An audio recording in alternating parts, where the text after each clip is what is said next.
feet wyvern, and they certainly have an ulterior motive.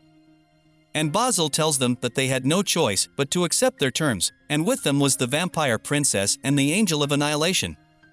Not only that, but there was also an army of high fairies and a pack of hell wolves. The group that directed him to the leader was the trio of killer angels, and he was so scared he thought his life was over, and then Hirako asked him to be under the protection of the Demon King, and the bright side of it all was that they managed to negotiate amicably. And then he gave them a gift, and they opened it, where they found fruit from their land wrapped in a piece of cloth made of spider webs of a great devil.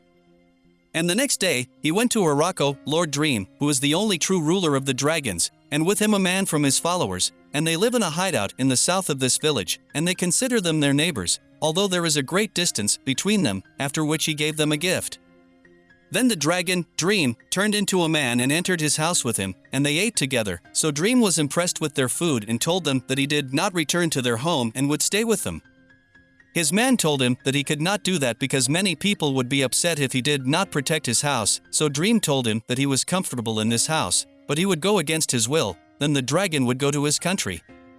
In the early morning, Hirako talks to Tia and Leah. He thinks it is not good for them to keep visitors outside. However, he is not comfortable inviting them to their homes, so he decides to build a guest house for the visitors. Since that house would be good for accommodating only 4 people, Leah told him that it would be very small, as anyone who comes to this village needs to climb mountains and cross the forest. She says that their visitors until now were servants of the king of demons and dragons, and usually when people come here, they do so in large groups. They must build a house that can accommodate about 30 people comfortably, as they will make the first floor an open space designed to hold feasts. And on the second floor are bedrooms for their guests to stay in if they want to stay here. They then begin to build a guest house for any potential visitor, as Gran Maria and the angels are responsible for the defense of the perimeter, rather than treating the guests as enemies. Zapton sounds the alarm if anything strange happens and agrees with Hirako on a new sign for visitors. Hirako then discusses with his friends how they treat their guests and suggests that he, Ro and Tia welcome their guests. So this maid tells him that they did not agree with his words about welcoming parties, because some enemies sneak in disguised as visitors. Hirako's idea was rejected, so they added some high fairies, ogre maids, and lizard men to their welcome party, along with Flora, who wanted to be a part of this party. Where Hirako asked her to watch any visitors who stayed here until dark, Flora told him that she could watch the place all day, because she and Ro could go several days without sleeping. In the morning, Zapton rings the visitor's bell. And this boy speaks and says, "I am Garf, and we are from a place in the mountains east of here called the village of Howl," and asks Hirako to establish relations with his village. Ru said, "I will take care of this matter," and she talks to Garf and says to him, "I think your journey was difficult and our village welcomes you, and I will take you to the guest house so you can rest, and is this your entire group?" He told her yes, it was my group. She said to him, "Then we will treat the others as enemies and see the dog catch these people," and Garv was amazed and told her sorry about that. It seems we had a few extremists. She said to him, "Well, that was dangerous. We have to make sure that everyone is before entering the village, and it would be wise for you to behave while you are here, and there are people I need to even monitor myself here." True hospitality. Ru says stay here for a while. And they leave the room and close the door on them, and Hirako is surprised and says it seems that you are besieging the enemies more than welcoming the guests. Tia said to him, "Did you not notice anything? When visitors come to establish relations with our village, they always bring some kind of offering with them. Even that dragon brought something." He said to her, "Do you think they are not friendly?" She told him, "I can't say for sure. If they don't follow the normal rules, they don't get physiotherapy for visitors, and that's it, and also leaving them to soldiers hiding in the woods worries me." Leah said, "That's why we lowered our level of hospitality so low for them." Didn't Caudle or the other girls discover those forces? Tia said they noticed them, but they decided those forces were not a threat and ignored them, and I will punish them. And we see this girl talking to Hirako and telling him, "Is there anything?" He said to her, "Nothing, the food that I made for Dream," and this girl interrupted him and said to him, "Do you think that this food is not at this level? I'm sure you've already realized by now, but that's the difference in treatment between guests who brought that sword and people who didn't." And Hirako goes to these people and says to Tia, "I feel bad for serving such a meager meal to them," and Tia said to him, "Please get rid of such feelings," and tells Leah that she is right. They are supposed to be here for important negotiations. Our goal is to know what they are after, and everyone else was against offering wine to them and forced us to do this. And he said to them, "I am glad that you all let me do this, even if they are enemies. I want to show kindness to them, and first I want to know why they are here."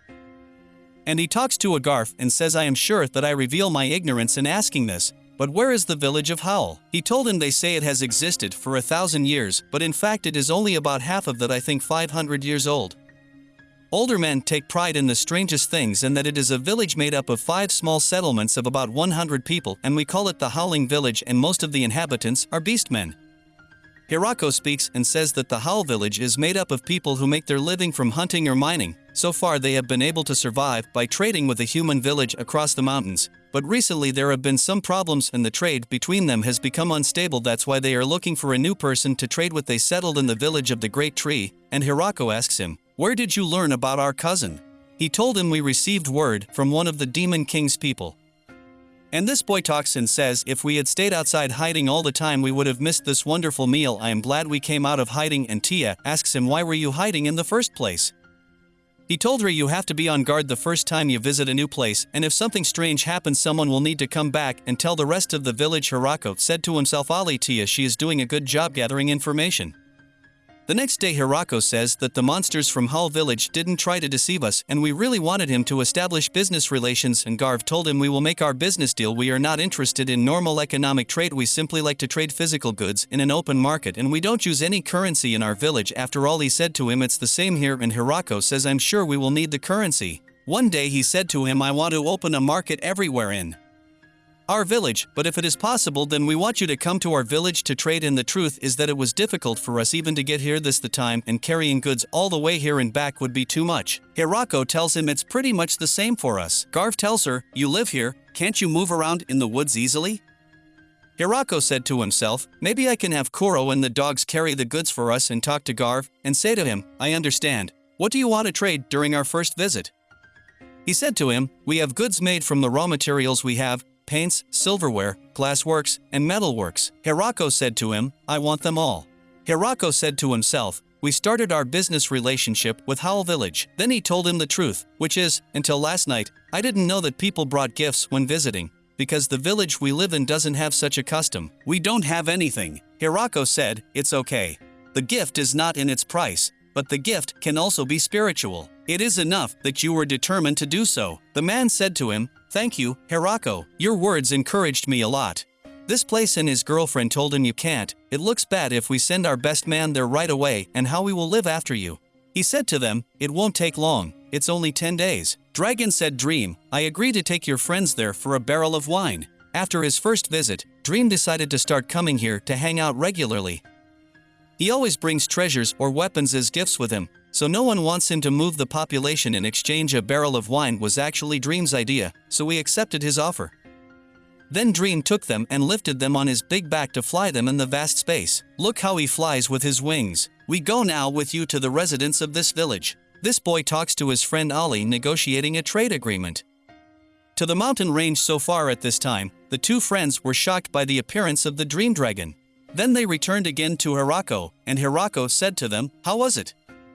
His beautiful friend said to him, "We were able to exchange everything we took, and they liked everything."